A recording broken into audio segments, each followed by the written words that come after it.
Aujourd'hui, tous nos élevages sont menacés. Plusieurs syndicats agricoles devant la préfecture, une même colère. Ces éleveurs transhumants ont pour certains subi des attaques du loup en Béarn et au Pays Basque, avec des dégâts importants sur leurs troupeaux. Comme pour Laurent Dallos, berger à Arros-de-Naï, dont les brebis ont encore été attaquées la semaine dernière. Nous, on en a 14 attaques et 74 brebis de mortes et un patou. Donc on est arrivé où on a tiré la sonnette d'alarme. Ça ne peut plus continuer. Il faut que ça s'arrête.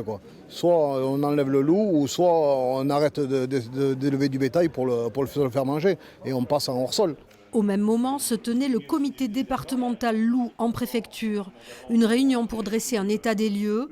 Le département abrite 2 mâles, un en Béarn, l'autre au Pays Basque. Les mesures de protection des troupeaux ont permis de baisser le nombre des attaques. Pour autant, pas question de laisser une meute s'installer en Pyrénées-Atlantiques. On a plus de 150 élevages qui sont protégés. C'est près d'1 million d'aides de l'État pour les accompagner. Mais ça nous a permis depuis 2018 de baisser de 80% les dégâts du loup qui, cette année, a fait 42 victimes dans les élevages.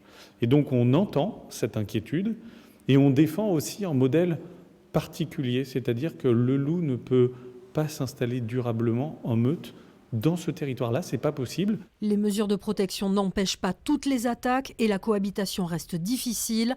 La France compte 1 millier de loups répartis sur presque tout le territoire.